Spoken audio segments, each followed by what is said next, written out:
రోగి కోరింది అదే, వైద్యుడు అది ఇచ్చింది అదే అన్నట్టు ఓటు ద్వారా మొట్టకాయలు పడైనా సరే ఎన్నికలు వాయిదా వేద్దాం అనుకొని ఈ ప్రభుత్వం ముందుకు పోతున్నది. సమస్య లేదు. ఖచ్చితంగా వీళ్ళు అడిగిందే రేపు రిలీఫ్ అదే వస్తుంది. కానీ మేమేం చేస్తాము, ఇద్దాం అనుకున్నాం కానీ ఇన్ని ప్రయత్నాలు చేసినాం అని చెప్పి ఎన్ని ప్రయత్నాలు చేసిండ్రు.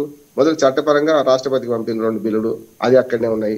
ఆర్డినెన్స్ అన్నారు, అది పోయింది. 2018 యాక్ట్ ను తయారు చేసిన వాళ్ళు నేను కూడా ఒక్కండి. టిఎస్ పార్టీలో వర్క్ షాప్ జరిగితే 1 వీక్ లో ఏమేమి మార్పులు తీసుకురావాలి 2018లో ఆ చట్టం తయారు చేసినాం. దానిలో చాలా లోపాలు ఉన్నాయి, కాదంటలేదు నేను. కానీ ఏమైందంటే ఆ చట్టం ప్రకారం అప్పటిదాకా వీలున్న రిజర్వేషన్లు మాత్రమే కుదించాల్సి వచ్చింది. 34% బదులు 23% బీసీలకు కుదించాల్సి వచ్చింది. అప్పుడు కేసీఆర్ మీద ఏడ్చారు, అయ్యో పోయింది రిజర్వేషన్ తగ్గించారన్నారు కదా. ఇప్పుడు ఆ రిజర్వేషన్ ఎట్లా పెంచుతారో చూద్దామని వీళ్ళు ప్రయత్నం చేస్తారు. హామీ మీది అమలు మాది అని ఎట్లయితుంది, పార్టీలు ఉంటాయి కదా. బీజేపీ ఇంకొక రకమైన కోరిక పెడుతున్నది, ముస్లిం బీసీలు హిందూ బీసీలను వేరు చేసిన మేము చేయమన్నారు. చట్టపరంగా అందరూ బిల్లులు పాస్ చేయడానికి అందరూ ఒప్పుకున్నారు, బీజేపీతో సహా.